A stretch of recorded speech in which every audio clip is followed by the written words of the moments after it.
ये कहानी है एक छोटे से गांव के लड़के अरुण की।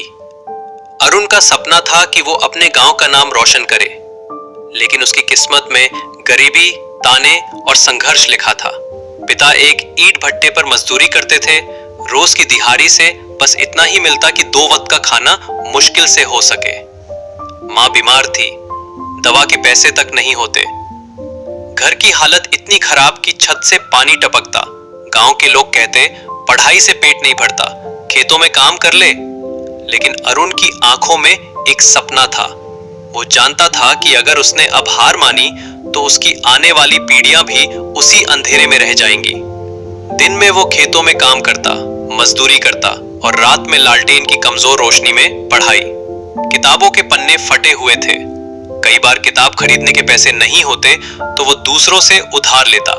लोग मजाक उड़ाते, कहते तेरी औकात नहीं है अफसर बनने की, तू मजदूर का बेटा है, मजदूर ही रहेगा।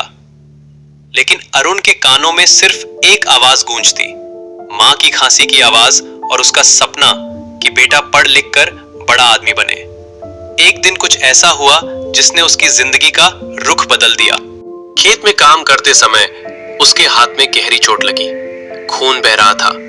उसने हाथ में कपड़ा बांधा और काम करता रहा, क्योंकि उस दिन का मजदूरी का पैसा ना मिलता तो घर में चूल्हा नहीं जलता। उस रात खून से लथपथ हाथों से उसने किताब उठाई। पन्ने गीले हो गए, स्याही फैल गई, लेकिन एक लाइन अब भी साफ थी, हारने से बड़ा गुनाह है कोशिश न करना। उस लाइन ने उसकी रगों में बिजली भर दी। वो रात उसकी जिंदगी का टर्निंग पॉइंट था। अब उसने तय कर लिया, मैं गरीबी से लड़ूंगा, तानों से लड़ूंगा, लेकिन अपने सपनों से कभी हार नहीं मानूंगा। वो 18 घंटे पढ़ाई करने लगा, भूखा रहा लेकिन पढ़ाई नहीं छोड़ी। पुराने जूते, फटी शर्ट, पैसों की तंगी, कुछ भी उसे रोक नहीं पाया। सालों की मेहनत के बाद रिजल्ट आया। वही अरुण जिसने मोमबत्ती की रोशनी में पढ़ाई की थी, आज एक बड़ा अफसर बन गया। गांव के लोग जो कहते थे तू कुछ नहीं कर सकता, आज उसी के सम्मान में पंडाल सजा रहे थे। मां की आंखों में आंसू थे, लेकिन ये खुशी के आंसू थे। अरुण ने मंच पर जाकर सिर्फ एक लाइन बोली, ताकत पैसों में नहीं, हिम्मत में होती है।